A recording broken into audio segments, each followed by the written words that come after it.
Živa družba, spet sem jaz. Moje ime je Jana, za tiste, ki me ne poznate. Če želite slišati več o Mehiki ali pa o slepih in slabovidnih, se lahko naročite na moj kanal, če še niste naročeni, da boste obveščeni vsakeč, ko bomo objavili nove vsebine. Tokratna tema so pa Mehičani v Združenih državah Amerike. Ne vem, če je ta problematika prišla tudi do Slovenije. Predstavljam si, da ja, zaradi slavnega Trumpovega zidu. Ampak jaz se ne bom lotila teme niti z političnega stališča, niti ne bom dala mojega mnenja na temo legalnosti oziroma zadeve, ki so v skladu z zakonom ali ne. Jaz se bom bolj osredotočila na drug vidik situacije. Kar veliko Mehičanov namreč se odpravi v Združene države Amerike, kot se včasih reklo, s trebuhom za kruhom. In sicer iz situacije, ker potrebujejo sredstva za preživljanje družine. Jaz se spomnim, da sem kot otrok videla veliko moških, predvsem iz Bosne in iz Srbije pa iz Makedonije, ki so prišli iz podobnih razlogov delati v Slovenijo. Situacija je bila toliko različna, da je bilo to znotraj iste države, ampak so pa šli isto v predel, kjer so lahko bolje zaslužili in kjer so varčevali in potem svoje prihranke pošiljali družinam. Meni se zdi to, ne vem, ogromna žrtev, da je nekdo pripravljen zapustiti družino, se pravi, ne vem, v velikih primerih je to ženo in otroke, starše, brate, sestre, prijatelje, državo. Ne pozabimo, da so Mehičani veliki patrioti. Hrano, oni imajo radi mehiško hrano, običaje, glasbo, vse to so pripravljeni zapustiti, zato, da bodo lahko preživeli družino ali pa da jim bojo lahko omogočili boljše življenje. In veliko od njih se odloči za delo v Združenih državah Amerike, najprej pravijo leto ali dve, samo da bomo to plačali, samo da bomo tisto plačali, in potem se ta doba daljša in daljša in daljša. In si predstavljam, da je zadeva kar težka zanje. Verjetno se jim je tudi težko vključiti v drugo državo. In sicer z več razlogov, ker je velikokrat že jezik ovira. Recimo bi se morali naučiti angleščino, da bi se lahko vključili v družbo. Morali bi se družiti z domačini, da če se ti želiš integrirati v neko družbo, se je treba družiti z domačini, da ti spoznaš to novo državo, da spoznaš njihove običaje, da spoznaš način razmišljanja, mentaliteto. Ne vem, je treba kar veliko časa vložiti, da ti lahko spoznaš to državo. Oni pa veliko delajo. Poznam tudi nekaj ljudi, ki živijo tam in delajo več kot 8 ur na dan. So pripravljeni delati tudi za konce tedna. Zakaj? Zato, da več ur delajo, zato, da več denarja zaslužijo in več denarja pošljajo. Tako da imajo pa potem tudi manj časa za poskusiti integrirati se. In v bistvu tudi ne vem, koliko zelo so sploh zainteresirani integrirati se, ker je velikokrat ideja samo, da grejo tja, da zaslužijo in da bi se potem vrnili domov. V bistvu gredo, ne vem, kot na en način v službo in mogoče sploh nimajo želje popolnoma integrirati se v Združene države Amerike.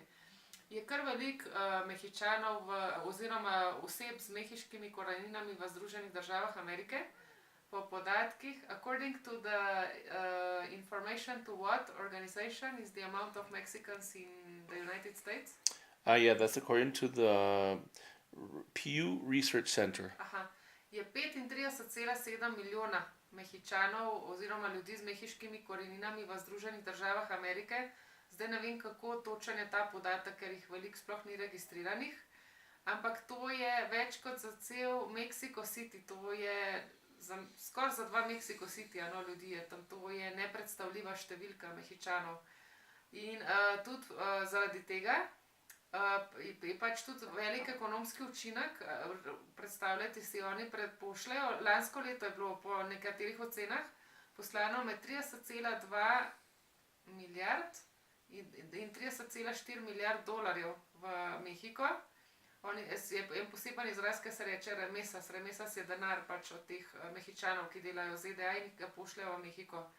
In predstavljajte si, kakšen znesek denarja je to, nekakšen Vpliv je to pač jasno, da se izboljša situacija teh družin in kakšen vpliv ima to tudi na mehiško gospodarstvo. Tako da ja, to je kar zelo, zelo pomemben dejavnik tukaj v Mehiki. Zdaj ne vem točno, v katerih predelih je veliko Mehičanov, vem, da jih je veliko v Kaliforniji. Los Angeles is in California, right? Correct.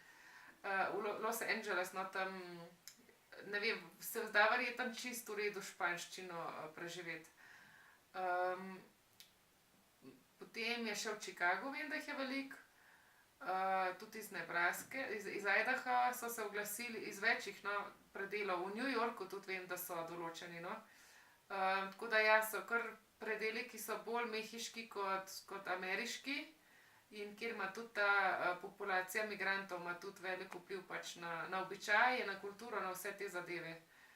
In kot sem že omenila, jaz sem to zadevo videla, pač kako so iz južnih republik bivše Jugoslavije, kako so hodili pač delati v Slovenijo, pa tudi v Nemčijo. Slovenci v bistvu so zdaj, delajo v Avstriji, mislim, da je zelo popularna tudi v Nemčiji, pa tudi v Italiji, pač z juga Italije jih je šlo veliko delati na sever in to tako, da so pač prav živeli na severu in samo denar pošiljali. Mislim, da Slovenci to majčkeno drugače počnemo, kakor je meni znano. In sicer gre bolj za dnevne migracije, te, ki delajo v Avstriji, ti ljudje, ki delajo v Avstriji, pač gredo dnevno iz Slovenije v Avstrijo delati in se vrnejo domov. Se mi zdi, da nam je kar težko družine pustiti doma. Ali se cela družina preseli, ali so pa dnevne migracije. To se mi zdi, da je razlika.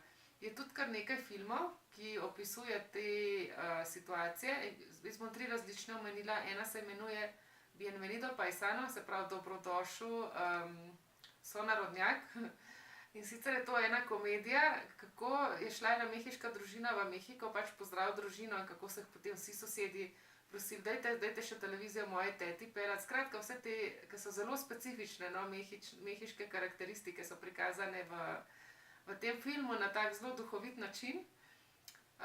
Eden je Un día sin mexicanos, to je pa En dan brez Mehičanov. Kaj bi se zgodilo v Združenih državah Amerike, če bi hipotetično en dan vsi Mehičani izginili, ker oni pač delajo prav tako veliko, ne bom rekla, da samo na teh področjih, ampak velikih imajo pač kot hišne pomočnice, za vrtnarje, v gradbeništvu in potem prikaže, kako bi to izgledalo, če bi kar na en dan izginili Mehičani, in da bi bilo kar težko, ker so kar na nek način so tudi odvisni od vseh teh storitev, ki jih oni upravljajo tam.